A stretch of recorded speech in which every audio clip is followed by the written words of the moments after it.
फिर हमारे पड़ोसी मुल्क अफगानिस्तान की मिसाल देते हैं कि जी देखें यहाँ पे सुपर पावर शिकस्त खा गई।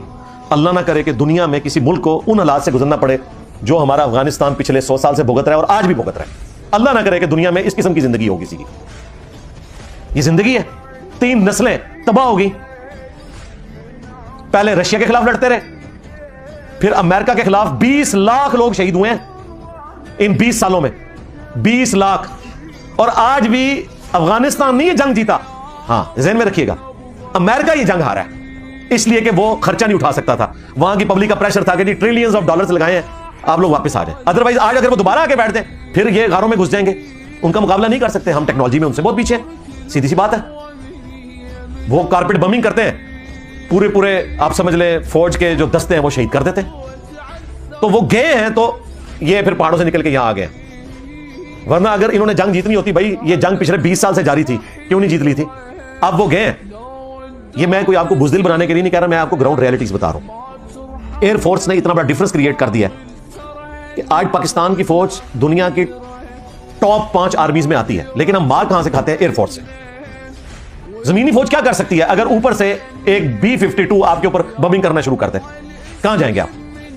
हमारे पास गिनती के F-16 है, उनमें से भी कुछ गिर चुके, और जो बाकी हैं उनको भी मेंटेन करने के लिए पुर्जे हम अमेरिका से मांगते हैं।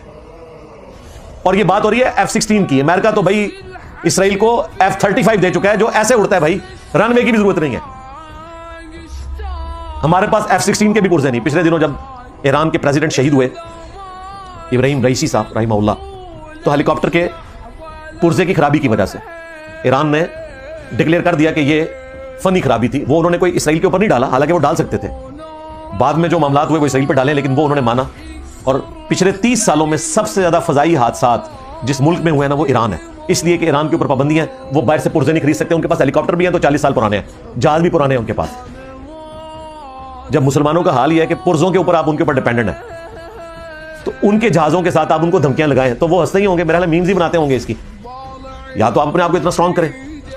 फिर हजरत खालिद इब्न वलीद के हवाले से जो मिसाल दी जाती है अक्सर कि जी वो अकेले दुश्मन की फौज में आगे चले जाते थे, बिल्कुल वो इसलिए चले जाते थे कि सामने दुश्मन के पास भी वही कुछ था जो उनके पास था। आज कोई रिस्क नहीं ले सकता हमारा जर्नैल कि वो घोड़े पे बैठे और आगे चला जाए। लेजर गाइडेड गने हैं, हजारों फौजी यहां से जाएं और सामने से एक क्लीन शेव यहूदी आ जाए ना, और उसके हाथ में इस वक्त का लेटेस्ट असला हो, तो उसे यूं भी करने की जरूरत नहीं, वो कंप्यूटर पे बैठ के चलाएगा। आज इतना बड़ा डिफरेंस है। उस जमाने में मुसलमानों और क्रिश्चियंस का जो डिफरेंस था असले का, वो तादाद का जरूर था, टेक्नोलॉजी ऑलमोस्ट एक जितनी थी। यह नहीं था कि इनके पास मिंजनीक है तो सामने उनके पास कोई तोपें थी, उनके पास भी मिंजनीक ही होती थी। यहां से खालिद इब्न वलीद भी एक तलवार लेके गए, सामने से रोमन जनरल भी एक तलवार के साथ आया, तो जाहिर है वो बराबर का कांटे का मुकाबला है। आज ऐसा नहीं है। आज भाई हमारे पास जो है वो गने भी पुरानी, हमारा असला भी पुराना, उनके पास लेटेस्ट। और मुझे बताएं तलवार का मुकाबला तो वो सुल्तान रही जो है बेलचे के ऊपर गोलियां रोक सकता है, भाई हम नहीं रोक सकते, ये पॉसिबल ही नहीं है। फिर सबसे बड़ा मसला हमारी इकोनॉमी का है। इस वक्त प्रैक्टिकली हालत है, ये आपको डीजी ISPR ने तो नहीं बताना, सीधी सी बात है। वो क्यों बताएंगे? डिफेंस मिनिस्टर ने भी ये बातें आपको नहीं बतानी, क्यों बताएंगे? ना उनको बतानी चाहिए।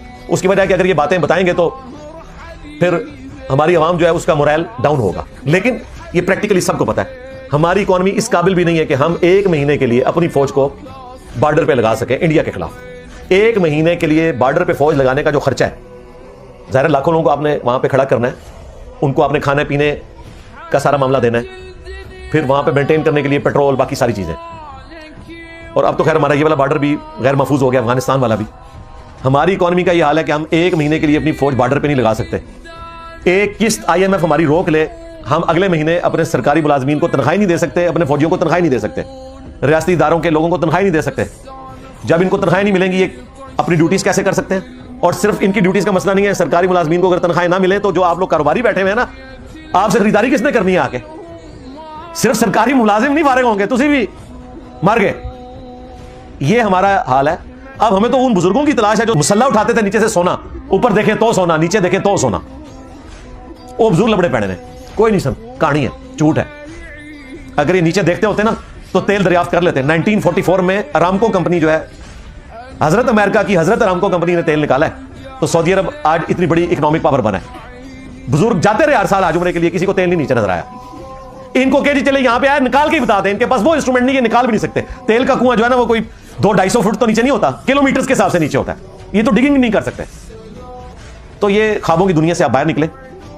बाकी जो मसनूआत का बाइकआउट है उसके हवाले से हमारा मौक़िफ़ ये है कि कोई एक आप लिस्ट बनाएं और उसके बाद उसे ऑर्गेनाइज तरीके से चलाएं, जरूर चलाएं, हमें कोई इतराज नहीं है। लेकिन ये नहीं होना चाहिए कि जो KFC खाने वाले हैं वो कहें जी व्हाट्सएप का बाइकआउट कर दें, KFC का ना करें। और जो टोयोटा गाड़ी निकलवाने वाले हैं वो कहें जी मैं KFC का बाइकआउट करूंगा, व्हाट्सएप का भी कर लूंगा, लेकिन टोयोटा गाड़ी तो मेरी जरूरत है। और भाई आप दुनिया में कोई चीज ऐसी नहीं है जो इसराइल और अमेरिका की टेक्नोलॉजी के बगैर इस वक्त जितनी चीजें हैं उनको लेकर चल सके। फिर हमारे लोगों का खुद रोजगार इससे जुड़ा हुआ है। किसी मौलवी ने कहा कि जो KFC से या मैकडोनल्ड से रिजाइन करते हैं उनका ताहयात खर्चा मैं उठाता हूं। कोई अनाउंसमेंट सुनी? मैंने तो आज तक नहीं सुनी। खुद ये चंदे ले रहे हैं डॉलर्स की फॉर्म में, यूरोस की फॉर्म में। अपने तो पेट इनके भरे में हैं, आपको ये कहते हैं कि जी KFC को आग लगा दो। अच्छा जी लगा दो, वहां पे जो मुलाजिम है वो कहां जाएंगे? वो तो पाकिस्तानी है, गोरे तो नहीं है। उनके यहां पे भी जो मालकान है वो पाकिस्तानी है। जी हमने बाइकआउट करना जरूर करें, फिर तरीके से करें भाई। फिर गवर्नमेंट लेवल के ऊपर इन सारे बेरोजगारों की लिस्ट बनाएं, उनका महीने का खर्चा भी फिर उलमा उठाएं। और अगर आपके अपने घर में दाने मौजूद हैं और लोगों को आप इस किस्म के मशवरे दे रहे हैं और लोगों के बच्चों को आप इन कामों के ऊपर वर्गला रहे हैं, जो ये कराची डिफेंस में आपने देखा हुआ, कुछ अर्सा पहले मीरपुर में हुआ, KP में भी वाकया रिपोर्ट, अभी तो बांग्लादेश में भी पता नहीं, वहां भी अब वो पाकिस्तान का रंग ही उनके ऊपर चढ़ता जा रहा है। वहां तो स्प्राइट की बोतलें भी उन्होंने जनाब कहीं तो लूट के पी भी रहे हैं। चंगा एहतजाज है, तमाशा लगाया हुआ है भाई। इस तरह नहीं दुनिया में मामला चलते।